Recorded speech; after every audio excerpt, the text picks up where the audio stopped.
नमस्कार दोस्तों, कैसे हैं आप सभी?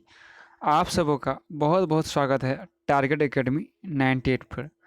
दोस्तों आज हम भारतीय स्वतंत्रता आंदोलन से संबंधित महत्वपूर्ण वचन एवं नारे को लेकर आपके बीच आए हैं। इससे पहले हमारा पार्ट 1 अपलोड हो चुका है, उसको ज़रूर से ज़रूर देख लीजिएगा। ये पार्ट 2 है, ठीक है।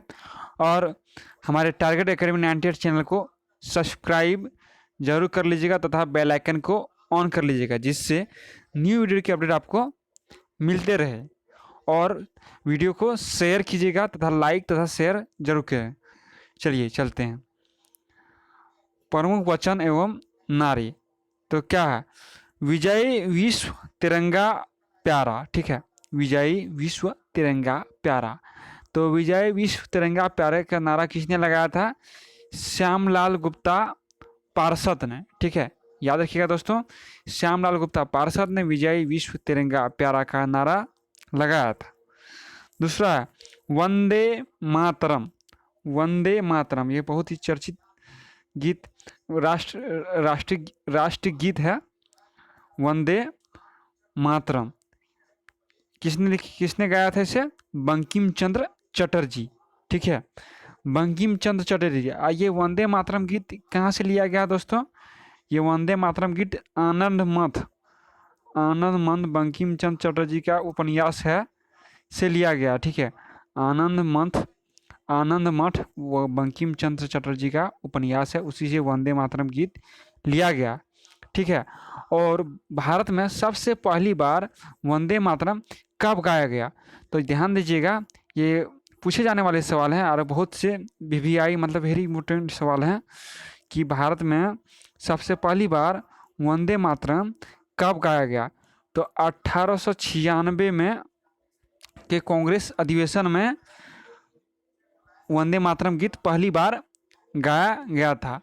यह 1896 का कांग्रेस अधिवेशन कहाँ पर हुआ था? यह कोलकाता में हुआ था और उसके अध्यक्ष कौन थे?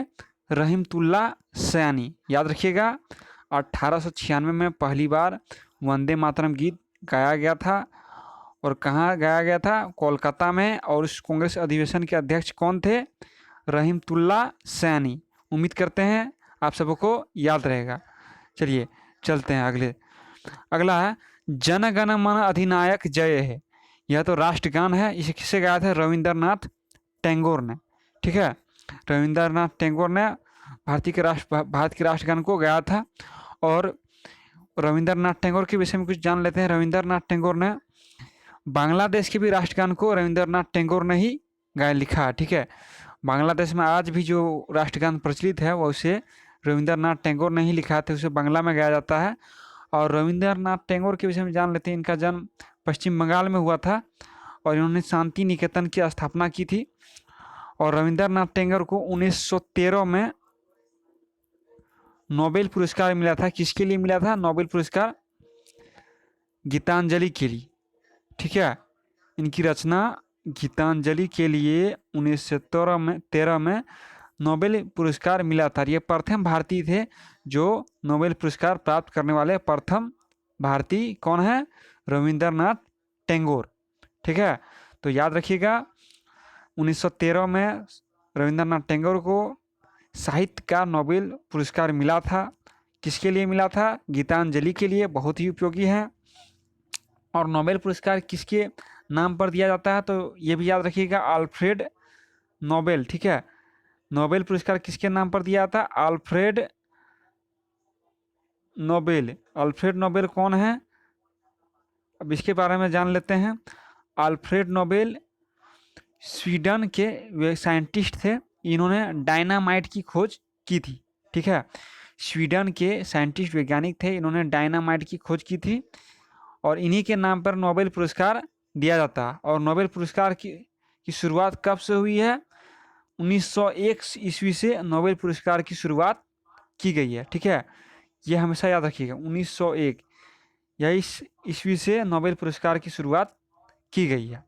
तो उम्मीद करते हैं आप सबको यह जानकारी अच्छी लगी होगी। चलिए चलते हैं अगला है साम्राज्यवाद का नाश हो। साम्राज्यवाद का नाश हो। पहले ब्रिटेन का साम्राज्य था भारत में, तो साम्राज्यवाद का नाश हो, यह नारा किसने लगाया था? भगत सिंह ने। याद रहेगा, भगत सिंह ने नारा लगाया था साम्राज्यवाद का नाश हो। फिर पांचवा है, स्वराज हमारा जन्मसिद्ध अधिकार है। स्वराज हमारा जन्मसिद्ध अधिकार है। इसको किसने गाया था? कहा था बाल गंगाधर तिलक। बाल गंगाधर तिलक। बाल गंगाधर तिलक को भारतीय अंग्रेज अधिकारी ने उसे भारतीय अशांति का जनक कहा। ठीक है, क्या कहा है? भारतीय अशांति का जनक किसको कहा? बाल गंगाधर तिलक को। ये बहुत से परीक्षाओं में इस प्रकार पूछे जाते हैं कि भारतीय अशांति का जनक कौन है, और ऑप्शन, बहुत से ऑप्शन दे दिया जाता है। तो इसका सही उत्तर क्या होगा? बाल गंगाधर तिलक। ठीक है, फिर अगला है, who lives if India dies. मतलब who lives if India dies, अगर इंडिया मर जाएगा तो कौन, हु लिव्स, कौन रहेगा? ठीक है, किसने कहा था? जवाहरलाल नेहरू ने कहा था। जवाहरलाल नेहरू ने कहा था who lives if India dies. ठीक है, तो याद रखिएगा। चलते हैं अगले सवाल के ऊपर। अगला है, सारे जहां से अच्छा हिंदुस्तान हमारा। सारे जहां से अच्छा हिंदुस्तान हमारा, ये बहुत ही प्रचलित मतलब नारे है या सॉन्ग भी है। सारे जहां से अच्छा हिंदुस्तान हमारा, इसको किसने कहा है? इकबाल ने। इकबाल, एकदम याद रखिएगा, पूछे जाने वाले सवाल है। इकबाल ने कहा था सारे जहां से अच्छा हिंदुस्तान हमारा। फिर है, सरफरोशी की तमन्ना अब हमारे दिल में है, देखना है जोर कितना बाजुए कातिल में है। ठीक है, सरफरोशी की तमन्ना अब हमारे दिल में है, देखना है जोर कितना बाजुए कातिल में है। किसने कहा था? राम प्रसाद बिस्मिल ने कहा था। राम प्रसाद बिस्मिल ने कहा था सरफरोशी की तमन्ना अब हमारे दिल में है। यह एक सॉन्ग बन चुका है, आप सब सुन लीजिएगा। चलिए फिर अगला सवाल पर चलते हैं। तुम मुझे खून दो, तुम मुझे खून दो, मैं तुम्हें आजादी दूंगा। यह प्रचलित नारा है सुभाष चंद्र बोस का। तुम मुझे खून दो, मैं तुम्हें आजादी दूंगा। फिर और क्या है? दिल्ली चलो। फिर दूसरा है जय हिंद, सुभाष चंद्र बोस का 3 नारा है। तुम मुझे खून दो, मैं तुम्हें आजादी दूंगा, जय हिंद, दिल्ली चलो, सब सुभाष चंद्र बोस का नारा। ठीक है, फिर साइमन कमीशन वापस जाओ, गो बैक साइमन कमीशन, किसने कहा था? लाला लाजपत राय।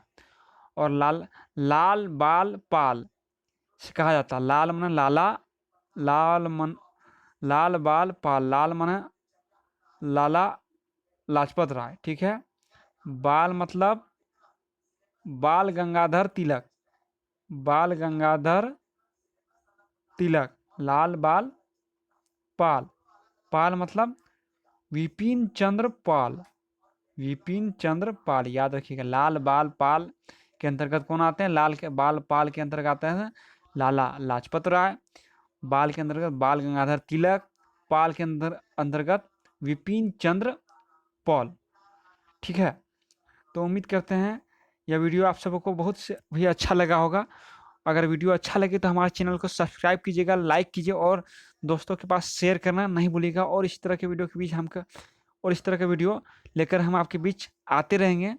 तब तक के लिए बाय, धन्यवाद, नमस्कार।